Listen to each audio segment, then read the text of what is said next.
आजिर special blog ना है खेचेड़ी कारणटा है ब्लॉग आग पछ किसी ठीक ना भौणी मैंने घरे अच्छा मोर मन भी पड़ुनी गैलेरी भिडियो गुड़ाक पड़ी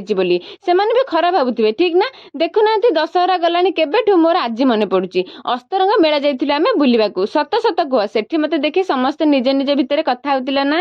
मानि जाओ हौ मेल जहाँ सब कचरा पेटर भर्ती करवा कथा करदे भाउज घरे रातिटा रहीगलु सकाळु पखाळ सह सुखुआटा माड़ है सत कथा है सुखुआ मत पसंद नुह किंतु पखाळ पाखे सुखुआ थिले मोर तो कौन पाई मन को भात पड़ाए खाई पी सेठू फेरला बेलू दीदी ता बैग बस्तानी धरी भार सह घरे हाजर सेपटे ता ससुर चर्चा चली एपटे गुपचुप ठुसीबार व्यस्त आ मुझे भल मंद खाऊे टिके लिची पिउथाए से माँ झील भार बांटिले आमे दी भणी टिके निमापड़ा जाइलु सपिंग रे खिया पिया पर गोटे मस्त लस्सीटा पी घर को आसिलु हाँ ए किछि दिन आम घर तो टोटाल चाउल ही पड़ु नथिबो बाहर जे आमे दी भणी छोले भटुरे खाइलु माँ दोसा खाइला आमर स्टार्ट हेनी तार सरीगलानी ताको आग देइथिले एते बड़ भटुरे खाइला पर सांगे सांगे स्प्राइट अरे मु भी अजब पिला बाहर जिनस तो हजम करि परिबिनी खाए कोन पाए पुनी स्प्राइट पिए कोन पाए के जानी।